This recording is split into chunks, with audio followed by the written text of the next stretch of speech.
avait une sœur qui était parmi nous. La sœur avait ce problème. Il y avait deux problèmes. Dieu m'a dit, Dieu m'a dit, Dieu m'a dit. J'ai eu les songes, j'ai eu les songes. Elle avait surtout un autre problème qui dit, mon cœur me dit, mon cœur me dit. Sostel, on ne peut pas... Quelqu'un m'a dit qu'il était énervé. Non. En fait, il était dépité. Dépité, ça veut dire qu'il était fatigué. Et nous, maman, on savait. Cette sœur-là, aujourd'hui, Dieu m'a dit. Aujourd'hui, j'ai rêvé de ceci. Aujourd'hui, j'ai vu ceci. Aujourd'hui, mon cœur me dit, mon cœur me dit.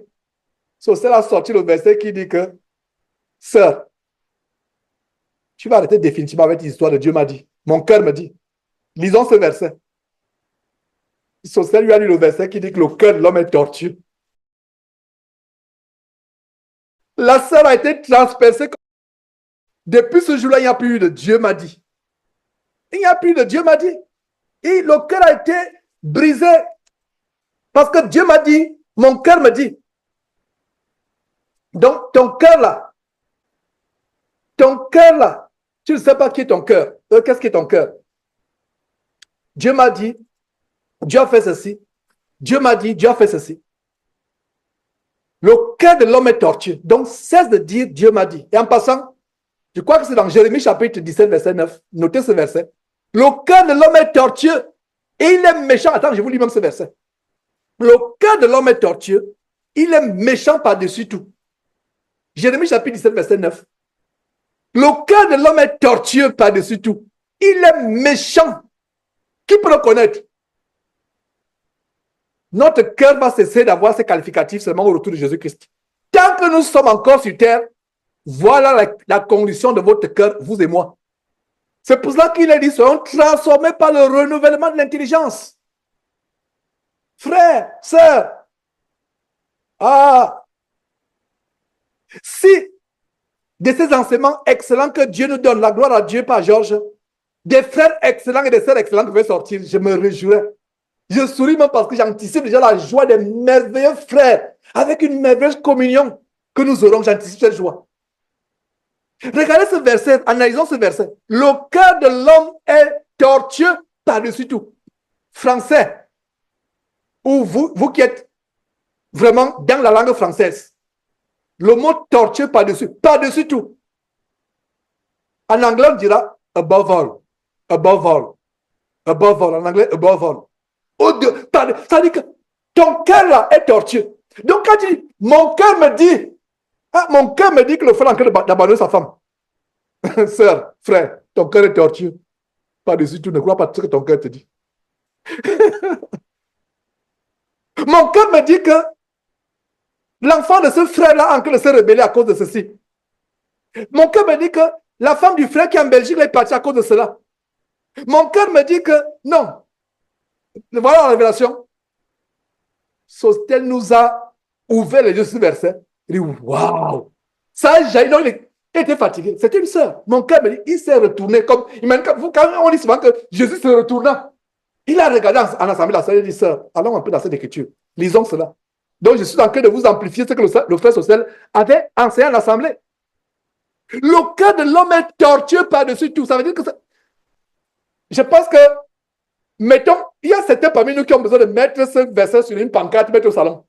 Que dès que ton cœur, regarde seulement. Ton cœur là, non. L'histoire de Dieu m'a dit, ton cœur est tortueux. Si tu veux savoir ce qui se passe, pourquoi la femme d'un frère est partie, appelle le frère. Tranquillement, cause avec le frère, avec le frère. Oh frère, nous sommes un peu, je n'ai pas envie de soutenir le mal, mais parce que ça brûle dans mon cœur. Non. Qu'est-ce qui se passe? Regardez un peu, je prépare le verset. Le cœur de l'homme est tortueux par-dessus tout. Virgule. Le verset est fort. Je ne sais pas si vous voyez comment le verset est fort. Décortiquons ce verset. Le cœur de l'homme est tortueux par-dessus tout. Virgule. Donc, souligner tortueux. Je suis en train de parler anglais. Tortueux. Tortueux. Voilà, tortueux. Tortueux. 1, souligné. 2, par-dessus tout. Virgule. Il est méchant, souligné. Il est méchant. Le cœur de l'homme est par définition. Voilà. Le cœur que nous avons là. Donc, si tu continues à dire, mon cœur m'a dit, ma sœur, mon frère, ne te fie pas ton cœur. Sans te rendre compte, voilà Dieu qui nous a créés, qui expose comment est notre cœur. Quelle révélation? Jérémie chapitre 17. La révélation, c'est par-dessus tout. Ça veut dire qu'au-delà de tout ce que tu peux penser que tu aimes un frère. Tu peux penser que tu aimes un... Des fois, est-ce que vous savez que des fois, on pensait avoir pardonné notre mère. On pensait avoir pardonné notre père. Je pensais,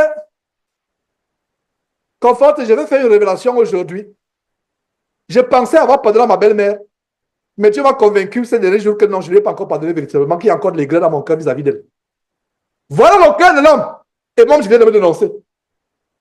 Ah ben, Conforte, ma chère épouse, ma belle-mère.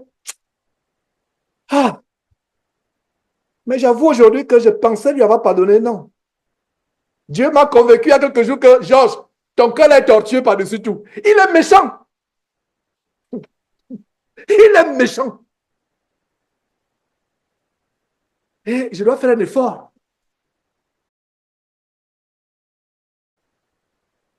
Bien des fois, on pense qu'on a pardonné à un frère. Mais tu sens, il y a ce verre qui te ronge là, qui te ronge. Ça ronge, ça revient, tu as les bouffées de chaleur, tu as la migraine, et l'appétit part. Le cœur de l'homme est torturé par-dessus tout. Est-ce que vous savez que je suis même sorti de mon enseignement? C'est pour ça qu'il a fallu que j'ai un plan. Je suis déjà sorti de mon enseignement. Parce que ce verset-là, Jérémie chapitre 10 m'amène ailleurs. Le cœur de l'homme est tortueux par-dessus tout. Virgule. Il est comment? Méchant. Avant de continuer dans cette révélation, continuons, mettons une parenthèse avec Romains chapitre 12, verset 2. C'est pour cela que Romains chapitre 12, verset 2 dit quoi? Ne vous conformez pas selon le siècle présent, mais soyez transformés par le renouvellement de notre intelligence. Nous avons un cœur foncièrement méchant, tortueux, mauvais. C'est pour cela qu'on doit le renouveler. Voilà le genre de révélation qui nous apporte la délivrance.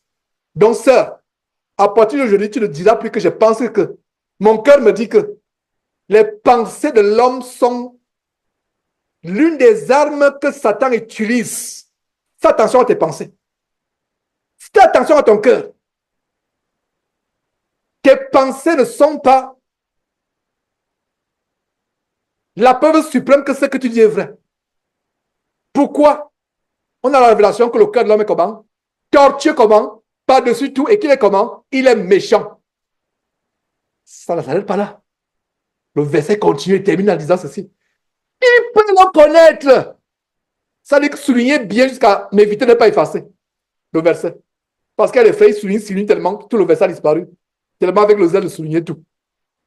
Regardez la dernière partie. Qui peut le connaître? Sœur, tu peux connaître ton cœur. Il n'y a que Dieu.